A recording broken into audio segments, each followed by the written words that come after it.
French N Spizeeയിലേക്ക് സ്വാഗതം. ഇന്നത്തെ recipe നല്ലൊരു സിമ്പിളായിട്ടുള്ള ഈവനിങ് സ്നാക്കിൻ്റെ റെസിപ്പിയാണ്. എൻ്റെ വീഡിയോ നിങ്ങൾക്ക് എന്നും ലഭിക്കാനായി സബ്സ്ക്രൈബ് ചെയ്ത് ബെൽ ബട്ടൺ ക്ലിക്ക് ചെയ്ത് അതിൽ ഓൾ എന്ന് സെറ്റ് ചെയ്ത് വെക്കണം. എങ്കിൽ വീഡിയോ ഇടുമ്പോൾ നിങ്ങൾക്ക് നോട്ടിഫിക്കേഷൻ ലഭിക്കുന്നതായിരിക്കും. അപ്പോൾ നമുക്ക് അതിനായിട്ട് ആദ്യം തന്നെ വേണ്ടത് ഫ്ലോറാണ്, മൈദയാണ്. 1 കപ്പ് മൈദ എടുത്തിട്ടുണ്ട്.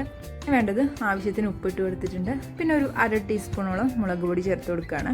നന്നായിട്ടൊന്ന് യോജിപ്പിച്ചെടുക്കാം. ഇനി ഇതിലേക്ക് വെള്ളം ചേർത്ത് കൊടുക്കാം. വളരെ കുറച്ചായിട്ട് വേണം ചേർത്ത് കൊടുക്കാനായിട്ട്. നമുക്കിതൊരു ലൂസായിട്ടുള്ള കൺസിസ്റ്റൻസി അല്ല വേണ്ടത്. അതുകൊണ്ട് അല്പാൽപ്പായിട്ട് തന്നെ ചേർത്ത് കൊടുത്തിട്ട് കട്ടകളൊന്നും ഇല്ലാതെ നന്നായിട്ടൊന്ന് ഇളക്കി കൊടുക്കുക. അല്പം കൂടി നമുക്ക് ചേർത്ത് കൊടുക്കാം.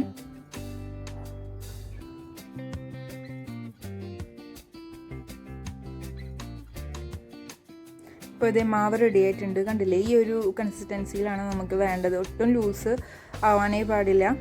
കണ്ടില്ലേ, അപ്പോൾ മാവ് ഇവിടെ റെഡി ആയിട്ടുണ്ട്. അപ്പോൾ ഇനി നമുക്ക് മുട്ട റെഡിയാക്കി എടുക്കണം.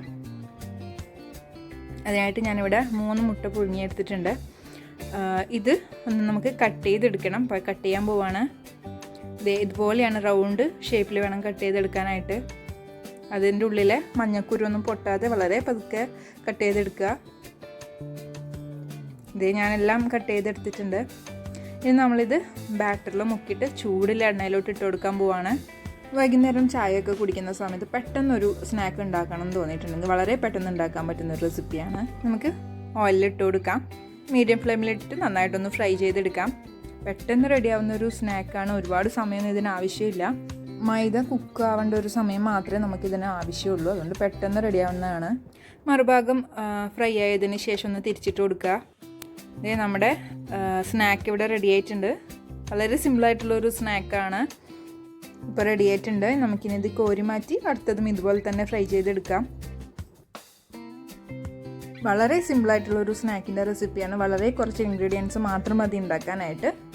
ചാനൽ ഇതുവരെ സബ്സ്ക്രൈബ് ചെയ്തില്ലെങ്കിൽ നിങ്ങൾക്ക് ഈ ഒരു വീഡിയോ ഇഷ്ടപ്പെട്ടെങ്കിൽ സബ്സ്ക്രൈബ് ചെയ്യാനും ബെൽ ബട്ടൺ ക്ലിക്ക് ചെയ്യാനും ഓൾ എന്ന് സെറ്റ് ചെയ്ത് വെക്കുകയാണെങ്കിൽ ഞാൻ വീഡിയോസ് ഇടുമ്പോൾ നിങ്ങൾക്ക് അപ്പോൾ തന്നെ നോട്ടിഫിക്കേഷൻ ലഭിക്കും. അപ്പോൾ റെസിപ്പി എല്ലാവരും ട്രൈ ചെയ്യാൻ നോക്കണം.